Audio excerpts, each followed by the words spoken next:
Part 19 की शुरुआत में दिखाते हैं कि हान को ईजुन के पास्ट के बारे में पता चल गया होता है, जितना भी ऑनलाइन उस इंसिडेंट के बारे में लिखा था। उसके बाद हान ईजुन को कॉल करने लगती है, लेकिन उसका फोन बंद आता है। देन वो समझ जाती है कि ईजुन अभी कहाँ मिल सकता है, इसलिए वो उसके पास आ जाती है, क्योंकि वो उस नर्स से मिलने गया था जिसकी मौत हुई थी। और जब हान उससे मिलती है तब बारिश हो रही थी। देन ईजुन अपनी लाइफ स्टोरी हान को बताता है कि जब वो छोटा था तो तब से ही अपनी दादी के साथ रहता था, क्योंकि मॉम को खोने के बाद डैड डिप्रेस हो गए थे और उन्होंने हमसे सारे रिश्ते खत्म कर दिए थे और घर भी छोड़ दिया। उसके बाद दादी और मैं इस टाउन में आ गए, क्योंकि ये दादी का होम टाउन है। और जब मैंने स्कूल में यहाँ न्यू एडमिशन लिया था तब मेरी मुलाकात तुमसे हुई। तुमने मेरी अंधेरी जिंदगी में जैसे उजाला ला दिया था। मुझे लगा मैं हमेशा तुम्हारे साथ खुश रहूंगा, लेकिन एक दिन मेरे डैड मेरे सामने अल्कोहलिक बनकर आ गए और तभी से मेरा बुरा सपना शुरू हो गया। दिखाया जाता है कि ईजन ने अपने डैड को अपना इलाज करवाने के लिए बहुत बोला, लेकिन वो नहीं माने। तो ईजन को थक हार कर उन्हें उसी हॉस्पिटल में लॉक करना पड़ा, और वो भी सिर्फ उनकी भलाई के लिए ही था। दोनों डॉक्टर्स उसके डैड को पकड़कर इलाज के लिए वहाँ से ले जाते हैं, ताकि उनका दिमाग अपने ठिकाने पर आ सके। लेकिन एक दिन उनकी वजह से वहाँ एक नर्स की मौत हो जाती है। ये सब सुनने के बाद हान पूछती है, इन सब में तुम्हारी गलती कैसे हुई? फिर से फ्लैशबैक में दिखाते हैं कि डैड ईजन को मनाने लगते हैं कि प्लीज मुझे यहाँ से जाने दो। जैसा कि तुमने बोला, मैंने ट्रीटमेंट लिया है और मैं अब पूरी तरह पीना छोड़ चुका हूँ। मैं कभी शराब को हाथ तक नहीं लगाऊंगा। मैं एक अच्छी जिंदगी जीना चाहता हूँ। ईजन बताता है, और बस मैंने अपने डैड को रिलीज कर दिया। अगर मैं उनको रिलीज नहीं करता, एक बेटा बन के नहीं बल्कि एक डॉक्टर बन के सोचता, तो शायद आज वो नर्स जिंदा होती। मैं चाहता था कि मेरे डैड को उनके गुनाहों की कड़ी से कड़ी सजा मिले, लेकिन इसकी जगह वो कम सजा में छूट गए, क्योंकि वो अल्कोहलिज्म के पेशेंट थे और उनके जो ट्रीटमेंट रिकॉर्ड थे मेरे पास, उनको एज अ प्रूफ वहाँ सबमिट किया गया, और इन द एंड उनको मेरी वजह से ही कम सजा मिली। मैं समझ सकता हूँ लोग मुझे क्यों क्रिटिसाइज करते हैं। हान पूछती है, क्या तुम इसलिए सियोल की जॉब छोड़कर यहाँ आ गए? तो वो कहता है, नहीं, मैं उन्हें ढूंढना चाहता हूँ, क्योंकि वो रिलीज होने के बाद गायब हो गए। जब दादी की डेथ हुई थी मुझे लगा एटलीस्ट वो उनको लास्ट गुड बाय तो कहने आएंगे, लेकिन वो तब भी नहीं आए। अभी भी उनको इलाज की जरूरत है। मैं कोई दूसरा हादसा होने नहीं दे सकता।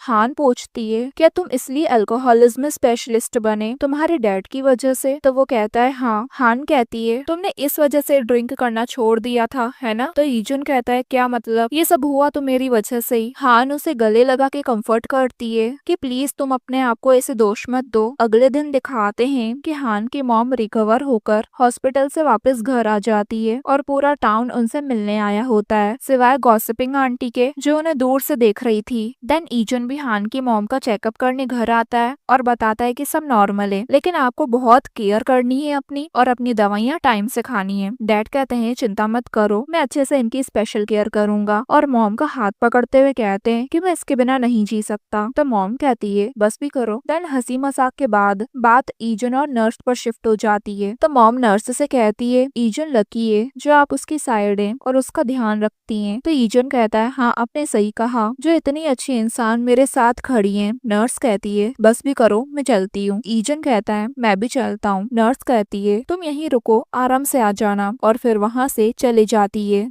देन ईजुन और हान के रूम में होते हैं और ईजुन हान के बचपन की फोटोज देख रहा होता है। हान पूछती है, तुम नर्स बेग के इतने क्लोज कब से हो? तो ईजुन बताता है कि जब से मैं यूनिवर्सिटी हॉस्पिटल में इंटर्न था, उन्होंने उस टाइम ही वहाँ काम के लिए अप्लाई करा था। उन्होंने कहा कि जब हम साथ में ही काम शुरू कर रहे हैं तो हम एक अच्छे दोस्त बन सकते हैं। तभी उसको उनकी ग्रेजुएशन फोटोज दिखती हैं और ईजुन कहता है, तुम कितनी प्यारी लग रही हो, और ये कहता है उसका रोमांटिक मोड ऑन हो जाता है। लेकिन वहाँ डैड के आने की आवाज आ जाती है, तो ये दोनों एक झटके से अलग हो जाते हैं। डैड उनको फ्रूट्स देने आए थे, तभी वो देखते हैं कि ये दोनों फोटो एल्बम देख रहे हैं, तो वो भी वहीं बैठने लगते हैं। लेकिन हान उन्हें वहाँ से बहाने से निकाल रही होती है कि आपको बहुत काम होगा ना। डैड कहते हैं, मुझे तो कोई काम नहीं है, चलो साथ में फोटो एल्बम देखते हैं। अब हान उनको काम याद दिलाने लगती है, तो डैड कहते हैं, मेरे जाने के बाद क्या तुम दोनों कुछ करने वाले हो? तो हान कहती है, ऐसा कुछ नहीं है डैड, और वहाँ से उनको ले जाने लगती है। तो डैड ईजन को इशारा करते हुए जाते हैं कि मेरी सारी नजरें तुम पर है। यहाँ दिखाते हैं कि हान की कंपनी में एक कार एक्सीडेंट का केस आता है और हान को बोला जाता है कि वो अच्छे से एनालाइज करके बताए कि वो कार का एक्सीडेंट जानबूझकर किया गया है या कोई कार में फेलियर था या ड्राइवर की गलती थी। यहाँ ईजन के डैड को कंट्रोल करना मुश्किल हो रहा था, इसलिए डायरेक्टर नर्स बेक को मैसेज करती है कि जब भी उसको होश आता है तो वो वाइल्ड हो जाता है। तो नर्स रिप्लाई करती है उसको दवाइयाँ देते रहो जब तक वो शांत नहीं हो जाता। यहाँ एजेंट डिटेक्टिव से अपने डैड के बारे में ही बात कर रहा होता है तो नर्स बेक सुन लेती है। फिर एजेंट नर्स को बताता है कि मैं कुछ दिन पहले एक रिटायर्ड नर्स से मिला था, लेकिन उन्हें भी मेरे डैड के बारे में कुछ नहीं पता है। वो उनकी मेडिकल केयर करती थी जब वो जेल में थे। तो नर्स उसे समझाती है कि तुम्हें अब उसको ढूंढना बंद करके अपनी लाइफ में आगे बढ़ना चाहिए और खुश रहना चाहिए। ईजन ये सुनकर कहता है यही बात मुझे उस नर्स ने भी कही थी जो अब रिटायर्ड हो गई है। मैंने उनका बैकग्राउंड चेक भी करवाया और पता चला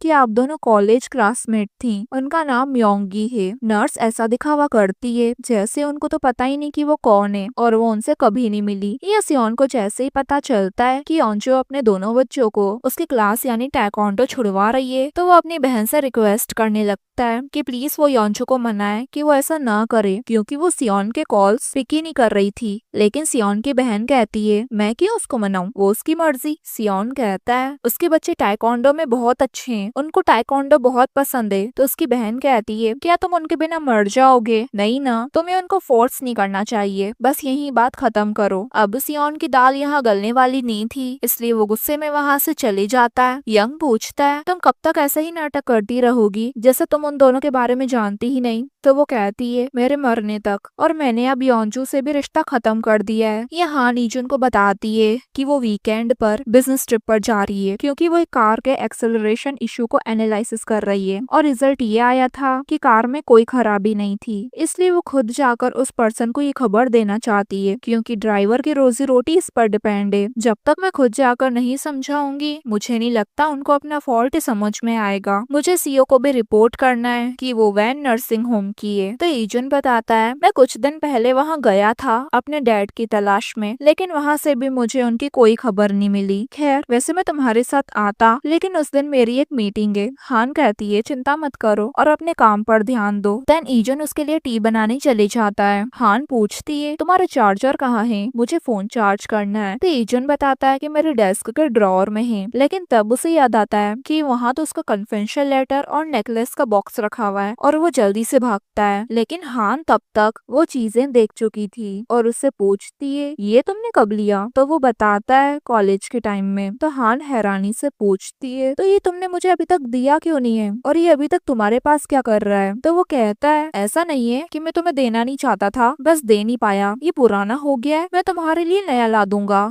तो हान कहती है क्यों, मुझे ये पसंद है, और फिर वो उसे ये नेकलेस पहनाने को बोलती है। तो वो पहना देता है और कहता है तुम बहुत प्रिटी हो, और दोनों ही फिर एक दूसरे को हक कर लेते हैं। ये हान की मॉम गॉसिपिंग आंटी से मिलने आती है क्योंकि वो उनसे अपनी नजरें जो चुरा रही थी और कहती है मैंने तुम्हें बहुत मिस किया। तो गॉसिपिंग आंटी कहती है तुमने मुझ जैसे इंसान को क्यों मिस किया, तुम्हें तो मौका मिलते ही मुझसे रिश्ता तोड़ देना चाहिए था। हान की मॉम हैरानी से पूछती है आखिर तुम्हें हुआ क्या है? तो वो कहती है मुझे माफ करना, मैं जानबूझकर तुम्हें अवॉइड कर रही थी, मुझे लगा मुझे देखकर तुम्हारा स्ट्रेस लेवल बढ़ जाएगा, इसलिए मैं तुमसे मिलने नहीं आई। मैं हमेशा ऐसी बातें बोलती थी जिससे तुम्हारा बीपी बढ़ जाता था। तो हान की मॉम कहती है हाँ तो फिर तुम ऐसी बातें बोलती ही क्यों थी? तो वो कहती है मुझे माफ करना। फिर गॉसिपिंग आंटी अपनी साइड की स्टोरी बताती है कि जब उनकी शादी हुई थी और वो हनीमून पर गए थे तो उनके हस्बैंड के दोस्त भी उन्हें फॉलो करते हुए वहाँ आ गए और उसके हस्बैंड अपने दोस्तों के साथ ड्रिंक करने चले गए और आधी रात को घर पहुंचे, वो भी पूरे ड्रंक होकर। देन गॉसिपिंग आंटी उनको नींद में बड़बड़ाते हुए सुन लेती है कि वो हान की मॉम से प्यार करते थे, लेकिन उनको शादी गॉसिपिंग आंटी से करनी पड़ी। ये सुनकर तो उनको धक्का लगता है। उसके बाद से बस गॉसिपिंग आंटी अपने आप को हान की मॉम से कंपेयर करते हुए आई हैं, इसलिए वो उन्हें हर बार नीचा दिखाती रहती थी। ये सब बता के वो हान की मॉम से माफी मांगती हैं और साथ ही बहुत शर्मिंदा भी होती हैं। हान की मॉम हैरान हैरान होती है, लेकिन इस बात पर नहीं कि गॉसिपिंग आंटी ने उन्हें नीचा दिखाया, बल्कि इस बात पर कि उसका हस्बैंड गॉसिपिंग आंटी के साथ ऐसा कैसे कर सकता है। बल्कि उसके हस्बैंड और हान की मॉम ने तो कभी डेट भी नहीं करा था। और वो उससे कहती है, तुम इतने सालों तक अंदर ही अंदर क्यों घुटती रही? मैं होती तो मैं तो कब का भाग जाती। अगर अगली बार ऐसा कुछ हुआ और उसने तुझे दुख दिया तो अकेले सहने की जगह मुझे बताना, मैं उसको छोड़ूंगी नहीं। और फिर इन दोनों के बीच भी सब कुछ ठीक हो जाता है। देन यहाँ योंजो सियोन की बहन को बहुत सारे मैसेजेस करती है ताकि वो अपनी नाराजगी खत्म कर दे, लेकिन वो उसके एक भी कॉल और मैसेजेस का रिप्लाई नहीं देती। तभी हान वहाँ आती है तो योंजो उसके गले में नेकलेस को नोटिस करते हुए कहती है, क्या ये ईजन ने दिया? तो वो कहती है हाँ। योंजो कहती है, ये तुम पर बहुत अच्छा लग रहा है। देन हान थकी हुई होती है तो वहाँ से चली जाती है। यहाँ सियोन पागल हो रहा था क्योंकि योंजो उसके मैसेजेस और कॉल का जवाब ही नहीं दे रही थी। इसलिए वो यंग से कहता है, मैं ऐसे होश में नहीं रह सकता, मुझे ड्रिंकिंग करने की जरूरत है, तुम बस मुझे पिक करने आ जाना। यंग कहता है, इस टाइम क्या तमाशा करने का प्लान है? तो वो कहता है, कौन सा तमाशा? तुमने कहा तो था कि लास्ट टाइम तुमने मुझे बार में सोते हुए पिक कर लिया। यंग कहता है, हाँ लेकिन उसके बाद जो हुआ वो फुल बखेड़ा था। फ्लैशबैक में दिखाते हैं कि जब यंग सियोन को पिक करके घर लाता है तो वो उसे जगाने लगता है कि उठो, लेकिन सियोन तो उठकर बाहर निकल जाता है। यंग डर जाता है कि कहाँ जा रहा है, लेकिन फिर देखता है कि उसकी शर्ट वेन के डोर में ही फंस गई है। अब उसको लगता है कि पीछे किसी इंसान ने उसकी शर्ट पकड़ी हुई है, इसलिए वो अपने आप को छुड़वाने लगता है और बहुत जोर से नीचे गिर जाता है। ये सब बातें बता के यंग उसे ताने मारने लगता है कि सही में तुम ब्लैक बेल्ट हो। सियोन तो मानने को तैयार ही नहीं था कि उसने ऐसा किया। खैर वो जब वहाँ से जाने लगता है तो यंग के मुंह से निकल जाता है कि अगर तुम फिर से ड्रंक होके योंजो के पास गए ना तो इस बार ये किसी डिजास्टर से कम नहीं होगा। सियोन कहता है, फिर से का क्या मतलब है? अब जाके यंग को सब बताना पड़ता है कि उस दिन वो ड्रंक होकर योंजो से मिलने गया था, लेकिन वहाँ जाकर सो गया और उसकी बहन को भी उन दोनों के बारे में पता चल चुका है और उसकी बहन ने ही योंजो को तुमसे दूर रहने के लिए कहा है। और साथ ही कहता है, देखो बल्कि तुम्हारी वजह से उन दोनों की दोस्ती टूट गई। सियोन को ये सब जानकर झटका लगता है और वो गुस्से में पूछता है कि मेरी बहन कहाँ है? यंग कहता है, तुम करने के वाले हो? अगर तुम्हारी बहन को पता चला कि ये सब मैंने तुम्हें बताया है तो वो मुझे मार डालेगी। लेकिन वो कहता है, मैंने पूछा कि मेरी बहन कहाँ है। और इसी मोमेंट पर ये पार्ट पूरा होता है गाइस।